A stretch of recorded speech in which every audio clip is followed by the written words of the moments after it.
Deadly disaster, the most powerful earthquake to hit Taiwan in 25 years.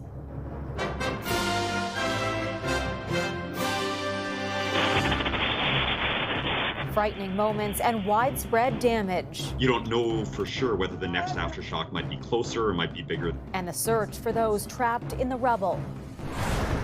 Dangerous weather across the U.S. with floods and tornadoes leaving a path of destruction. The tornado, it's forming right in front of us. Plus, nearly 600 stolen cars recovered in Montreal before they could be shipped overseas. We've taken $34.5 million out of the pockets of organized crime. Also, a former conservative leader says interference from China cost his party seats in the last election. I wish I could have a do-over. And beyond words. The boys are going to the football. A modern look at the linguistic ties binding Northern Ireland and Newfoundland. Everybody just has been lovely.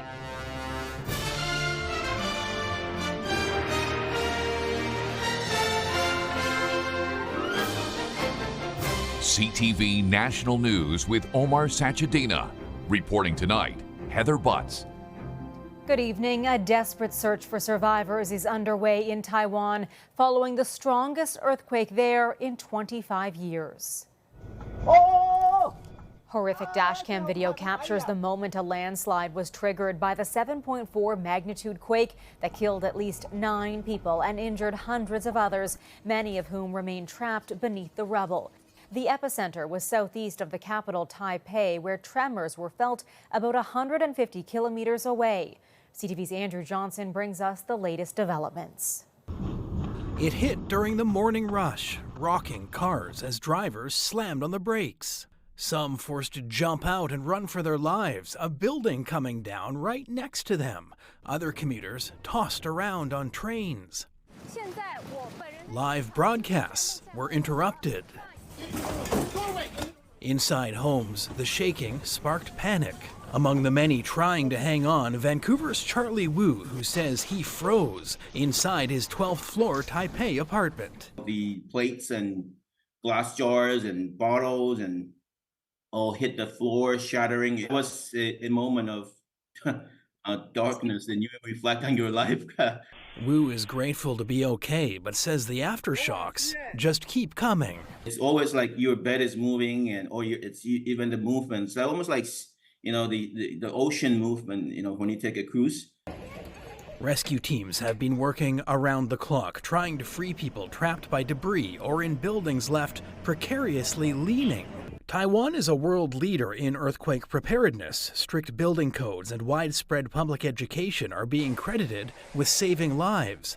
The island also uses an early warning system, similar to one expected to go live in Canada later this spring. The amount of warning really depends on the distance of the earthquake. So a large earthquake directly beneath your feet, there won't be time. But seismologists in BC's earthquake zone near Metro Vancouver say if the quake hits offshore, like it did in Taiwan, an Amber Alert style warning will buy precious time. Most likely would be 5 seconds, 10 seconds, 20 seconds. That's not a lot of time, but experts say it could be enough to trigger automatic shutdowns for trains or tunnels, disrupt the flow to pipelines, and open up bay doors at fire halls, while the rest of us use those few seconds to drop, take cover, and hold on. Heather. Andrew, thank you. In the U.S., dangerous storms spawn tornadoes, heavy rain, flash flooding, and even snow. The extreme weather affecting millions of Americans is being blamed for at least 3 deaths and dozens of injuries. CTV's Washington Bureau Chief Joy Malvin reports. There's a tornado! Dangerous tornadoes, more than 20 in the last 2 days, have roared through the country. Oh my God, babe! This just happened. Terrifying, violent storms leaving neighborhoods and families gutted. Things were flapping up and down. The wind was blowing really hard. I thought the house was going to go. In West Virginia, the storm knocked over this massive billboard sign, crushing cars. And I figured, oh, it must be bad out there. And I come outside, and that's what I see, my car. Some of the worst of it came overnight in Kentucky, hit by multiple twisters. The governor there declaring a state of emergency. By the end of this, I think we may well be looking at 7+ different tornadoes that have touched down. A trail of destruction, ripping off roofs, splintering trees, many now left homeless. Perry Snowden's parents' house is pretty much uninhabitable. Top of the roof blew in and took out the dining room and then took out the upstairs room. Just carried out glass, all the wood that's inside, and started cleaning up the best we could. In Ohio, several people had to be rescued from the rising floodwaters. A string of thunderstorms soaking, even submerging neighborhoods. And in Tennessee, this driver lost control of his SUV in the heavy downpour, trapped for more than an hour before being pulled to safety. Wild weather causing thousands of flight delays, a Southwest plane forced to make an emergency landing in Florida because of severe turbulence, injuring 2 passengers. From tornadoes, rain to snow, the plows were out in full force in Michigan and Wisconsin as New England braces for a blizzard. This storm system is now pushing east. Heavy rain and flood warnings are still in effect for here in Washington, D.C. and all the way down to Florida. And we are just weeks into spring weather. Heather? It's just getting underway. Joy, thank you. Here at home, snowfall warnings have been issued for parts of Ontario, Quebec, and the Maritimes as cold, wet, and windy conditions sweep across the country. Standing out here for an hour and a half at a throw and just getting totally soaked is less than ideal. Rain pummeled Toronto throughout the day, making for a wet commute. Strong winds with gusts up to 80 kilometers an hour, bringing down trees. Forecasters say the cold blast hitting Ontario and Quebec will continue into the morning. There is growing anger tonight over an Israeli airstrike in Gaza that killed 7 aid workers, including a dual Canadian-American citizen.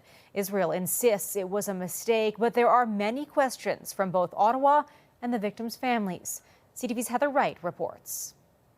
A partner to Sandy, a father to a 1-year-old baby boy. 33-year-old Canadian-American Jacob Flickinger is being remembered as a hero. His father writing on Facebook he died doing what he loved and serving others. Flickinger was one of 7 aid workers killed Monday when their convoy was hit by an Israeli airstrike. They were targeted systematically, car by car. The 7 people were working for Chef Jose Andres' organization World Central Kitchen, helping to distribute much-needed food in Gaza. Andres says the team was initially hit in one vehicle, tried to escape to a second, and was eventually hit again in the third. Humanitarians and civilians should never be paying the consequences of war. This is a basic principle of humanity. Israel has called this strike a grave mistake, but many questions about why it happened in the first place remain. The convoy was traveling in clearly marked vehicles in an area controlled by the Israeli Defense Force. Its route had been coordinated with the military. There are unconfirmed reports the IDF believed a Hamas militant may have been part of the convoy, but experts say that alone should not have been enough to open fire. Use ground forces to stop the convoy, get everybody out of the convoy, put them through the indiscriminate search, but search for the bad guy amongst the good guys. Today, Foreign Affairs Minister Melanie Joly joined other countries in calling for a full investigation. Israel needs to respect international humanitarian law, and we will make sure that that is the case. This attack has further slowed the flow of aid into Gaza. 3 cargo ships carrying food and other supplies have been turned around. Aid groups are carrying out deliveries with much more caution, and the UN predicts famine in some parts by May. Heather. CTV's Heather Wright, thank you. The 11-year-old boy killed in a dog attack in Edmonton on Monday has been identified by family as Cash.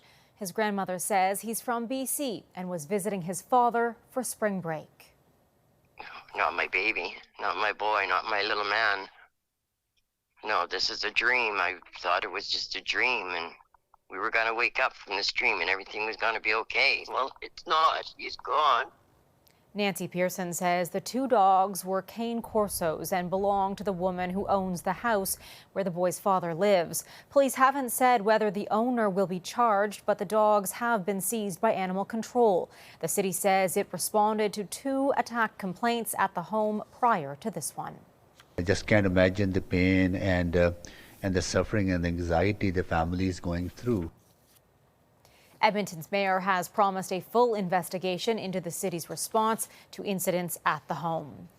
A major police operation at the Port of Montreal has recovered hundreds of stolen vehicles from shipping containers destined for overseas. It's all part of a joint police operation across Quebec and Ontario, aiming to disrupt this type of organized crime that's leaving car owners frustrated. CTV's Matt Grillo has more. For months, border officials and police have been cracking down at the Port of Montreal, inspecting 390 containers and recovering 598 stolen cars. We look at it from the aspect we've taken $34.5 million out of the pockets of organized crime. This latest operation is called Project Vector. Ontario Provincial Police and Canada Border Services Agency worked closely with the Sûreté du Québec and Montreal Police. Officials say nearly 75% of vehicles recovered in Montreal are stolen from Ontario. There is a significant supply of the high-end vehicles in the Greater Toronto area. The proximity of the 400 series highways makes it easier for the suspects to get the vehicles to Montreal. The vehicles on display were recovered from the Port of Montreal during the course of the investigation. A lot of the foreign countries have access to smaller vehicles through their local distribution, but the larger SUVs, the larger trucks, they don't have the same distribution. To break into a car, police say thieves use a number of options, including punching a hole. You'll see a Lexus RX 350, they'll use that attack, and that's where there's basically a computer connection to the vehicle. So, and in every vehicle, it's in a different location. Curbing the spike in vehicle thefts is no easy task, but efforts are paying off. In the first 3 months of this year, compared to the first 3 months of 2023, Montreal Police has seen a 30% drop in stolen cars. It's not one thing, it's all the things we do together to fight this. Police say in this latest operation, their joint efforts have not led to any arrests, but their investigation continues as they crack down on organized crime and car thefts. Matt Grillo, CTV News, Montreal. A Lamborghini valued at over $250,000 is a total write-off after a joyride in West Vancouver. Police say the driver was 13 years old. The vehicle was in the process of being sold. The registered owner of the vehicle had entrusted the vehicle and the keys to the 13-year-old driver. Our investigators believe that the registered owner was not aware of the true age of the driver, nor that they were not licensed to drive in British Columbia. Police found the luxury car abandoned in a ditch off the side of the Trans-Canada Highway. The juvenile suspect faces several charges, including speeding and driving without a license. The federal government is again targeting Canada's housing crisis in its latest pre-budget announcement. Ottawa wants to work with municipalities to fast-track funding and construction of apartments. But as CTV's Mike Lecouture explains, some of the provinces aren't on board. It's not fair that young people who have a good job can't afford the place to live. It's hard to argue with that statement, but provincial leaders do have a problem with the Prime Minister's plan to bypass provincial jurisdiction just to get homes built. We'll be putting forward legislation similar to Quebec to be able to make sure that the federal government will have to work with provincial governments, or our provincial government. Wednesday, the Liberals earmarked billions more for housing, including a $15 billion top-up to the apartment construction loan program. But some of these measures have conditions, including allowing the development of 4-unit residential dwellings, or fourplexes, something Ontario's premier is firmly against. Let the municipalities, let the mayors and councillors decide where to build, what to build, how high to build. They know their communities better than anyone. The City of Toronto has already moved forward on fourplexes in order to get money from the Federal Housing Accelerator Fund. If the province doesn't want to step up with ambition on building the infrastructure needed to support more housing in general across the province, we'll do it specifically with willing partners. Federal and provincial fights are nothing new. Some observers believe it's intentional on this particular issue. Both think that they're going to win, both think it suits them politically, and the clash on both policy and political fronts is pretty fascinating to watch unfold. And you can expect the jurisdictional jousting to continue as long as the housing crisis wears on. Heather? Mike, thank you. Canada's national approach to combating foreign interference front and center after the break. They're getting almost all of their information from channels that cannot be trusted. The former Conservative leader among MPs who claim China has targeted them. Plus, a milestone for medicine with a genetically modified pig kidney.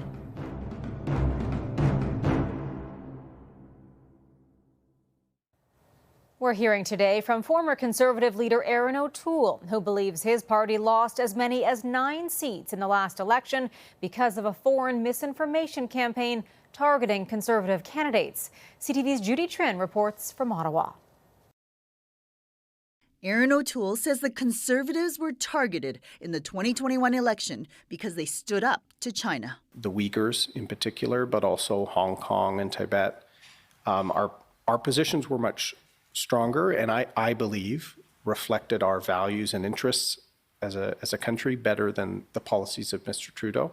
Top secret reports show the Chinese Communist Party was working to discourage voting for the Conservatives, spreading a narrative that O'Toole wanted to break diplomatic ties with China.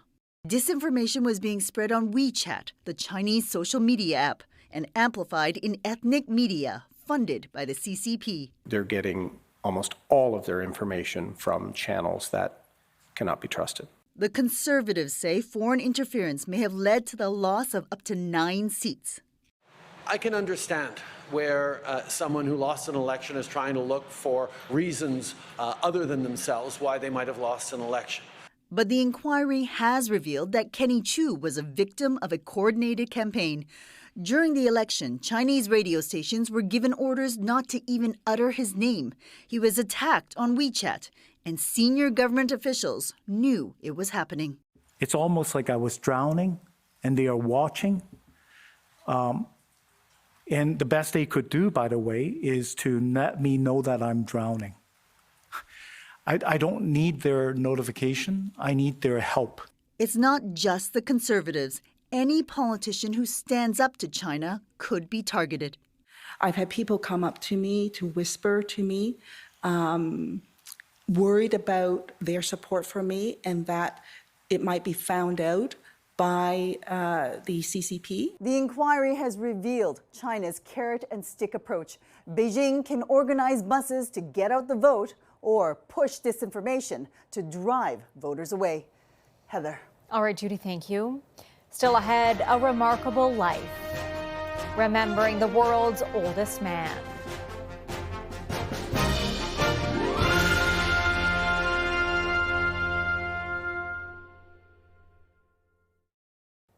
A haunting image of a Quebec firefighter surveying the aftermath of the province's worst wildfire season in recent history has won a prestigious World Press Photo Award. The image was captured by Quebec photographer Charles Frédéric Goulet in the summer of 2023. Judges said it, quote, embodies the grief and gravity of the environmental crisis. Canadians are eagerly awaiting to capture Monday's historic solar eclipse. Here's CTV Atlantic meteorologist Kaylin Mitchell on whether the clouds will clear. It's the path of totality running up through the Niagara Falls region, in through Ontario, and then through parts of eastern Quebec and into the Maritimes. Right now, partly cloudy conditions expected around Niagara Falls. Just a few clouds around for the eastern townships in Quebec and parts of New Brunswick. So especially for that area, Quebec into the Maritimes, looking at very ideal viewing conditions. Turning now to a remarkable record for humanity. The world's oldest man has died in Venezuela at the age of 114. Born in 1909, Juan Vicente Perez Mora was a father of 11 and a grandfather of 42. He lived through both world wars, the invention of television, the landing of man on the moon, and the COVID-19 pandemic. Mora attributed his longevity to hard work, rest, and an early bedtime. And a remarkable milestone for medicine today. The first patient to ever receive a kidney from a genetically modified pig has left hospital just 2 weeks after the surgery. 62-year-old Rick Slayman will now continue his recovery at home. The groundbreaking procedure performed at the Massachusetts General Hospital is a major step forward for cross-species organ transplants. 2 previous heart transplants from genetically modified pigs failed, but doctors say this kidney is carrying out key functions. After the break, separated by an ocean, we're drawing a connection through conversation in Northern Ireland and Newfoundland.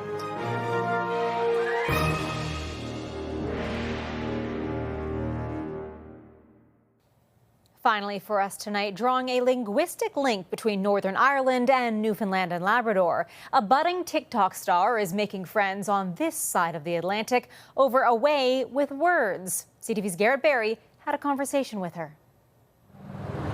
From one side of the Atlantic to the other, it turns out we're all just some of the buys. The buys are away to the football, or the buys are away to the pub, for a pint.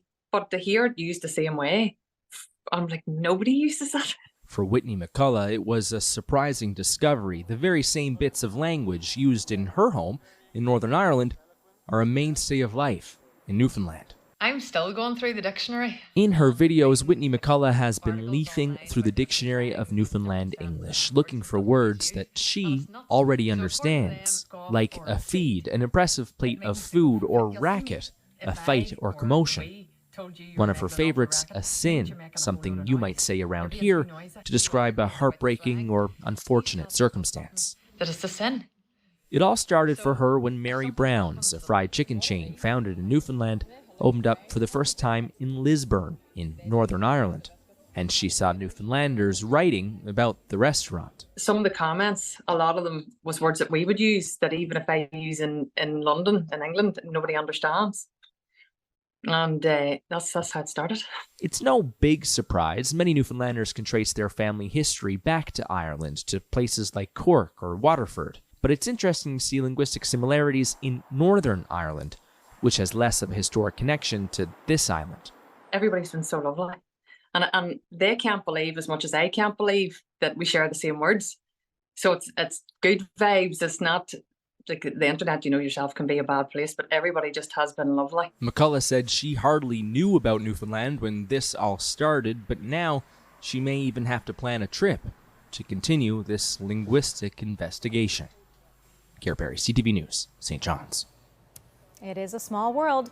That's our show for this Wednesday. I'm Heather Butts. For all of us at CTV National News, thank you for watching. Good night, and I'll see you again tomorrow.